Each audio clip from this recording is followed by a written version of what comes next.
आदिवासी भाई बहनों के लिए भी 26% का बजट बढ़ाते हुए अकेले हमारी सरकार के माध्यम से 47,000 करोड़ से ज्यादा का बजट आदिवासी भाई बहनों के लिए किया। जोरदार अभिनंदन करें, ये हमारा भाव। सर्वे हो जाता है।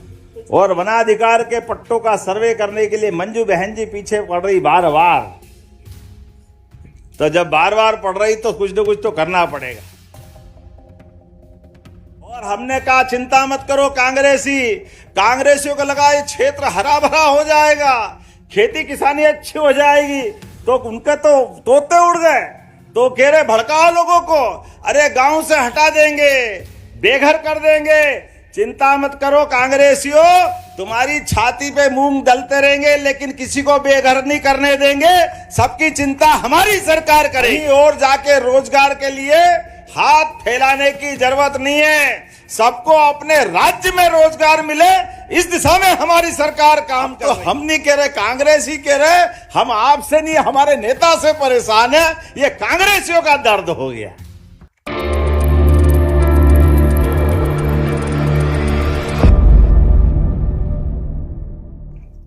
नेपा नगर विधानसभा और महाराष्ट्र की तरफ से हमारा ये अपना पहला विधानसभा का क्षेत्र और विधानसभा का इतिहास अर्चना जी ने बताया कि नेपा की नेपेदारी इतनी मजबूत होती है कि नेपा जीता तो प्रदेश जीत लेते। ये सदैव परमात्मा की कृपा।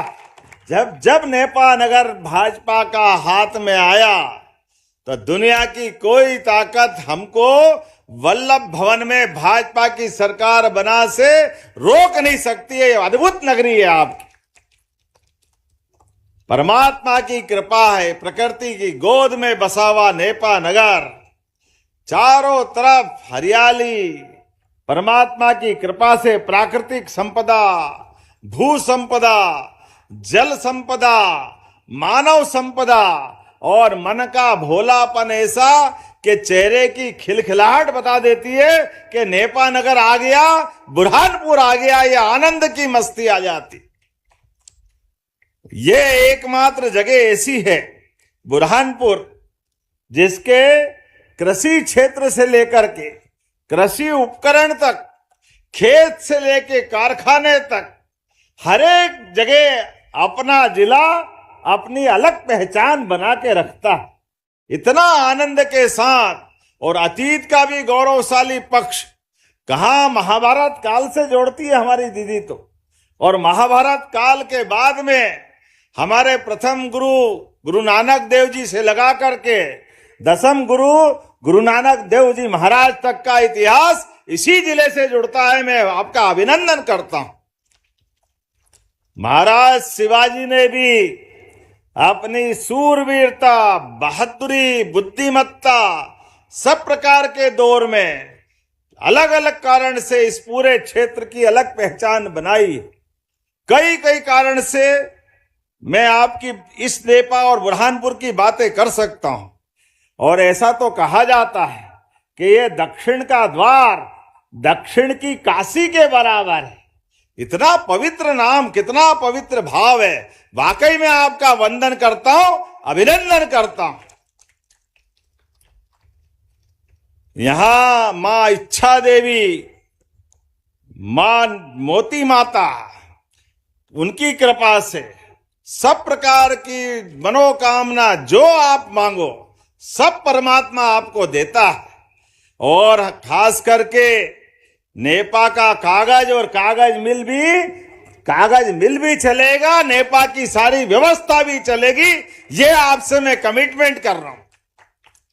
ये अलग बात है कि टेक्नोलॉजी के युग में अब कागज की थोड़ी डिमांड घटी है, लेकिन वैकल्पिक व्यवस्था कर लेंगे, कुछ और जोड़ लेंगे। इंडस्ट्री तो चलना ही चाहिए। और जब से हमारी सरकार बनी है, हमने हमारे राज्य के युवाओं के लिए, उनकी जिंदगी बेहतर करने के लिए, हमारे यहाँ की बौद्धिक क्षमता, शारीरिक क्षमता और यहाँ की आबादी कहीं और जाके रोजगार के लिए हाथ फैलाने की जरूरत नहीं है। सबको अपने राज्य में रोजगार मिले, इस दिशा में हमारी सरकार काम कर रही। इसी कारण से मुझे गर्व है, एक बार यशस्वी प्रधानमंत्री नरेंद्र मोदी जी के लिए जोरदार अभिनंदन करें। उनके नेतृत्व में देश कहां से कहां जा रहा है, लगातार आगे बढ़ रहा है और आर्थिक रूप से शक्ति संपन्न होकर के सबकी जिंदगी बेहतर करते हुए सब प्रकार से देश आगे बढ़ रहा है। लेकिन बड़ा दुर्भाग्य के साथ कहना पड़ेगा, देश तो आगे बढ़ रहा है, लेकिन देश में लोकतंत्र है और लोकतंत्र का तकाजा है कि पक्ष भी होना चाहिए, प्रतिपक्ष भी होना चाहिए। मैं जवाबदारी के साथ कहना चाहूंगा, कहां नेता प्रतिपक्ष के रूप में भारत रत्न अटल बिहारी वाजपेयी जी का जोरदार अभिनंदन करें। अटल बिहारी वाजपेयी जी का, ऐसे तपोनिष्ठ नेता जिनने 50 साल तक अपने देश की सेवा करते हुए, विपक्ष के नेता की भूमिका अदा करते हुए दुनिया के अंदर भारत का मान बढ़ाया, सम्मान बढ़ाया और देवताओं के समान हमारे इस देश के अंदर के लोकतंत्र की आराधना करते हुए, उस भाव से अपनी काम की शुरुआत करते हुए यशस्वी प्रधानमंत्री ने जब पहली बार लोकसभा की सीढ़ी पे पैर रखा तो सिर नवा करके भारत की पहली ऐसे लोकतंत्र के मंदिर को नमन करते हुए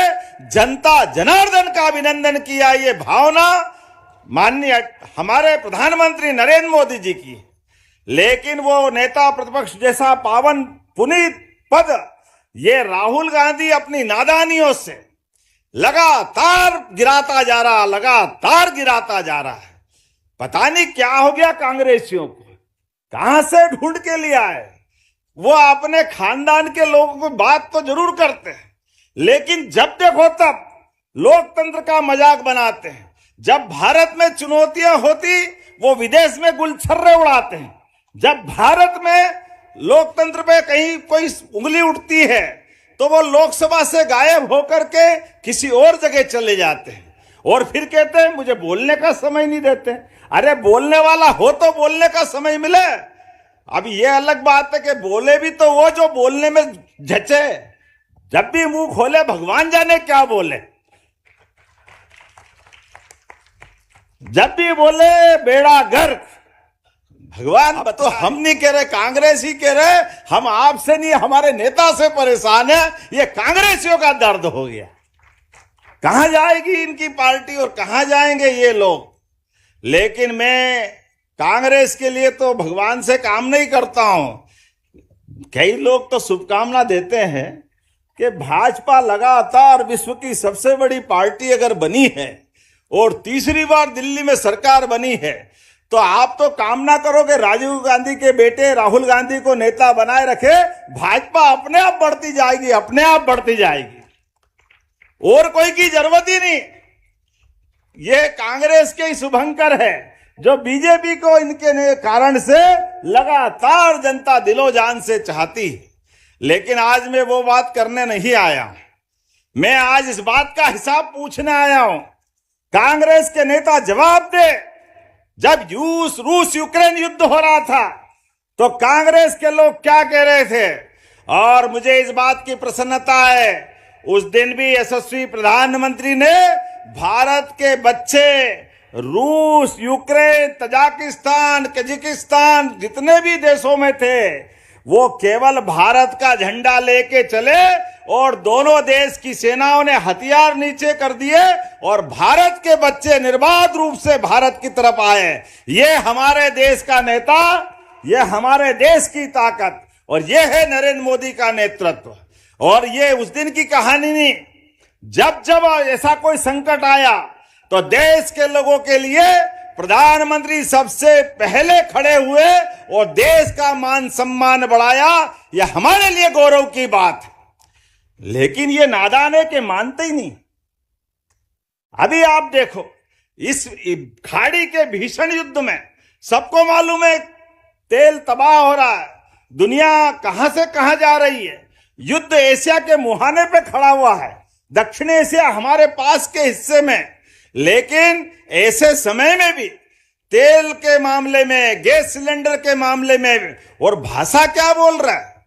अब जरा आंख खोल के देख लो समाचार पत्रों से, और कान भी लगा के सुन लो। नरेंद्र मोदी जी की सरकार की तारीफ ईरान के रक्षा मंत्री भी कर रहे हैं और ईरान की वर्तमान की व्यवस्था वाले भी कर रहे हैं। जोरदार ताली बजाए, ये हमारे नेता का कमाल है। एलपीजी और कमर्शियल गैस के मामले में भी आज पूरे देश में कोई कष्ट नहीं है। अगर कष्ट कहीं है तो यह कांग्रेसियों के द्वारा नाटक करके, आंदोलन बना करके किया गया है।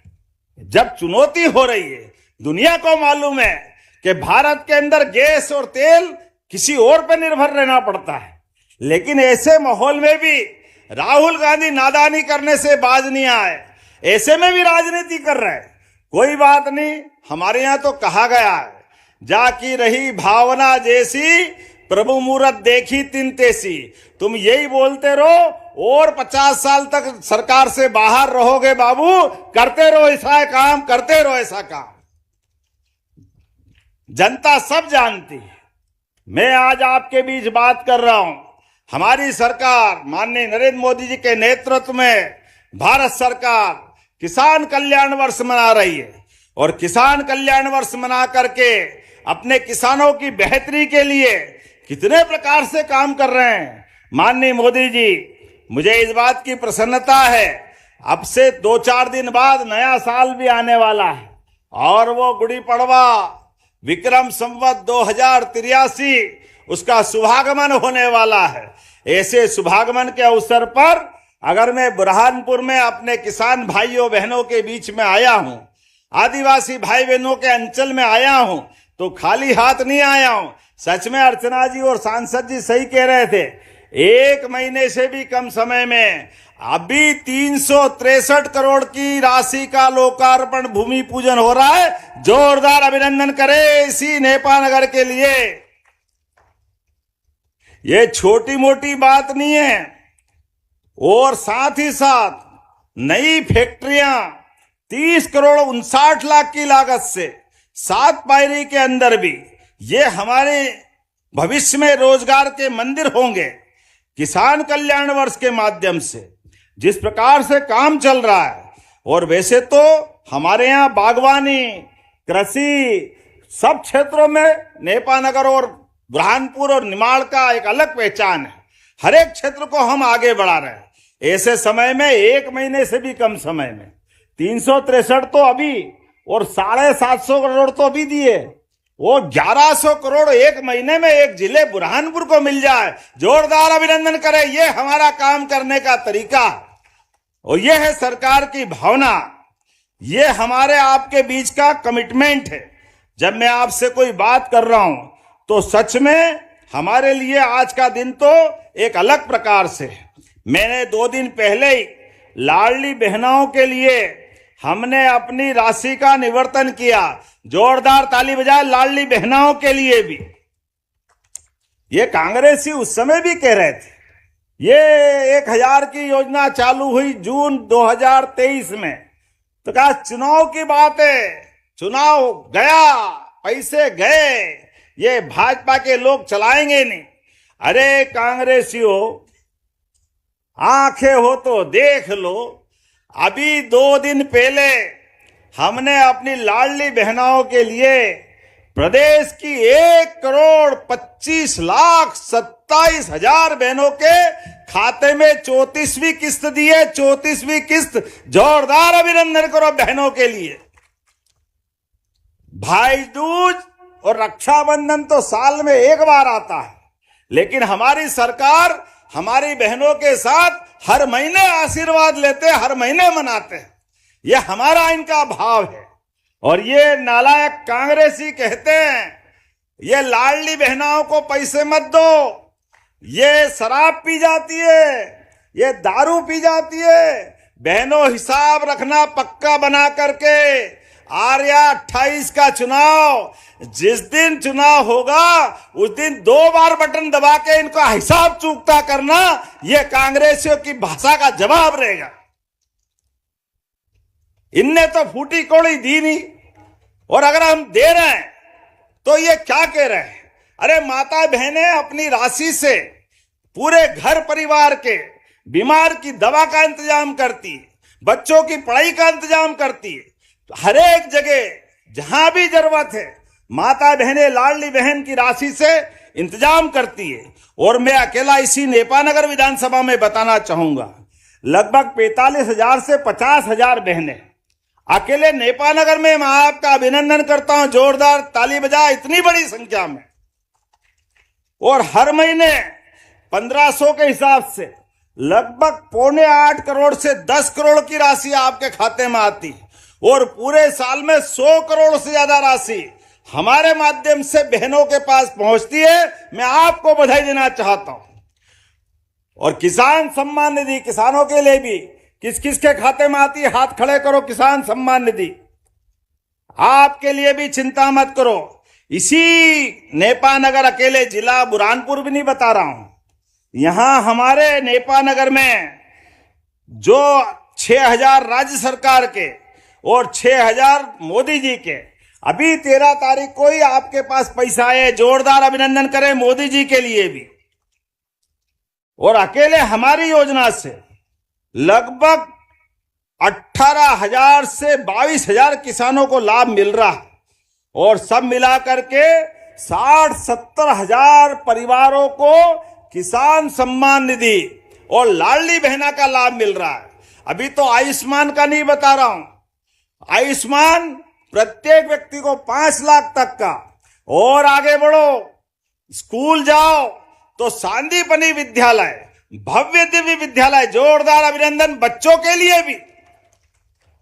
और बच्चे के लिए स्कूल में भवन भी, और भवन के साथ सब प्रकार के खेलने के मैदान, किताबें पढ़ने के लिए, और गणवेश। हमारे समय कांग्रेस के जमाने में तो बैठने की टाट पट्टी भी नहीं मिलती थी, अधिकांश लोग सरकारी स्कूल में मिले। अब तो बच्चों को भी गणवेश दे रहे हैं।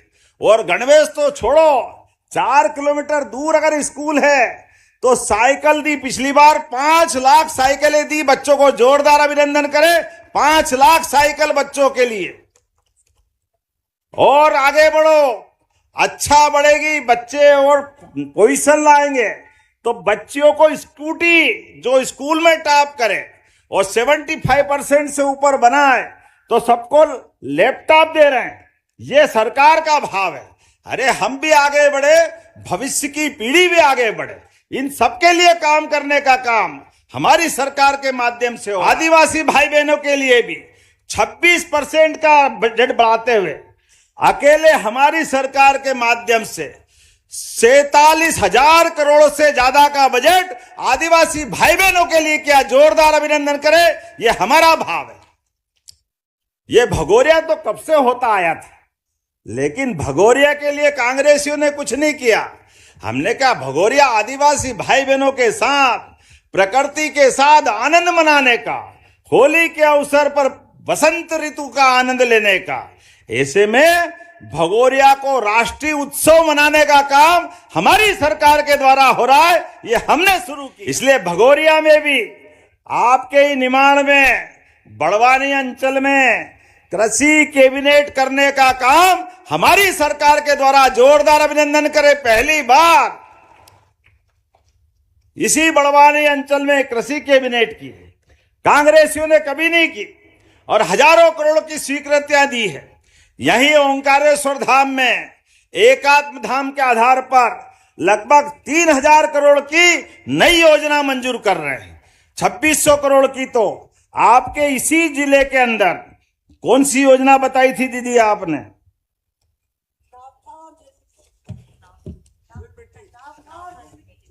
झुरमिट्टी और नाव था।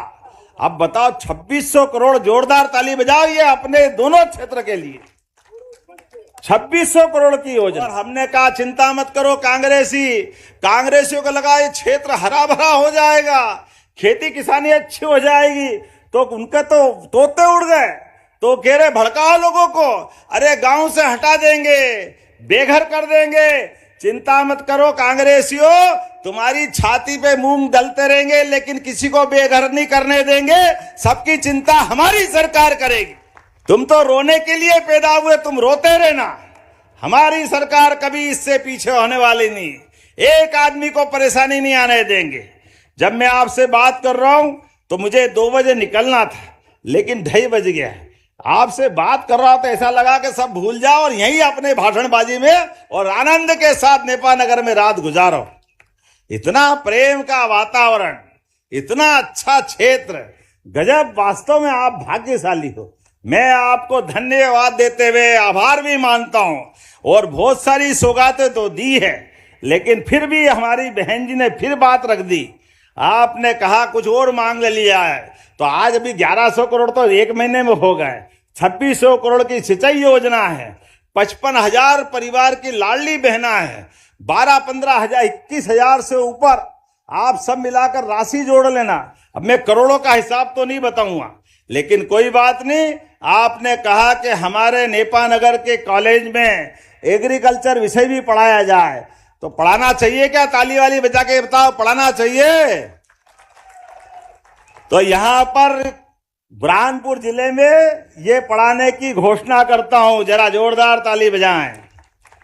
आपने कहा डॉक्टर केशव बलिराम हेडगेवार उद्यान बनाना चाहिए।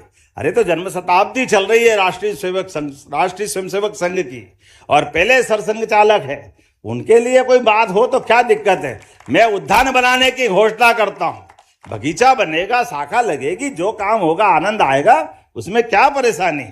आपने कहा धूलकोट प्राथमिक स्वास्थ्य केंद्र को सामुदायिक स्वास्थ्य केंद्र में बनाना चाहिए। बनाना है क्या? ताली वाली बजा के बताओ, बनाना है क्या? तो बनाने की घोषणा करता हूं। लोखंडिया से हसीनाबाद मार्ग का चौड़ीकरण, ये करने की जरूरत है क्या? जरा ताली कम बज रही है, वो लगा है क्या? तो मैं देने की घोषणा करता हूं।